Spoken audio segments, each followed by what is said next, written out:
Today we've got something absolutely gorgeous. Look at this lobster bisque. It's all keto and it is so delicious and easy. So let's get started. I've got a couple of lobster tails here. They're about 4 or 5 ounces a piece. And to get the meat out, well, we got to crack that shell, and I found the easiest way. If you don't want to use scissors, is just take a knife and pound it down the back, open it up, and use your finger. Starting at the tail end, I found is the easiest, and just slide it down in there, pull the meat out just like that.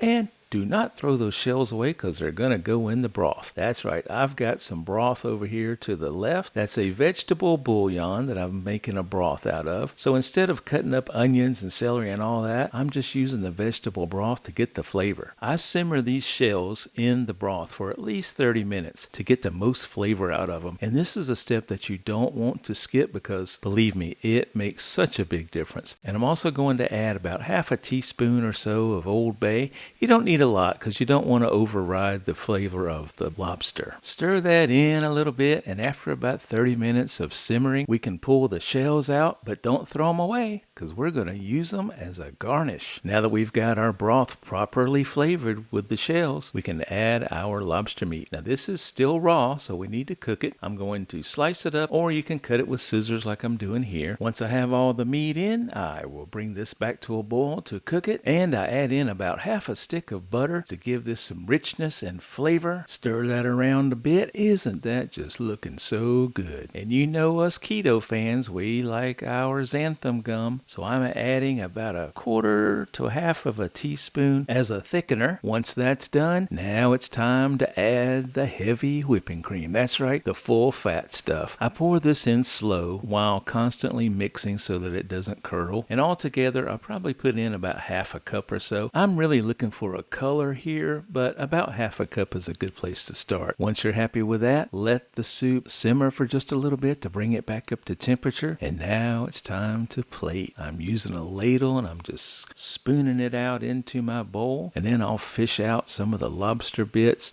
place those in the middle. And I've got some chives from the garden and I'll chop those up, put those on top, and we are ready. Oh, but remember those lobster shells we saved? Oh, and there you have it. Doesn't that look delicious? It's because it is delicious. It's easy, it's keto, have fun, and enjoy. Thanks for watching, and I'll see you next time. Bye-bye.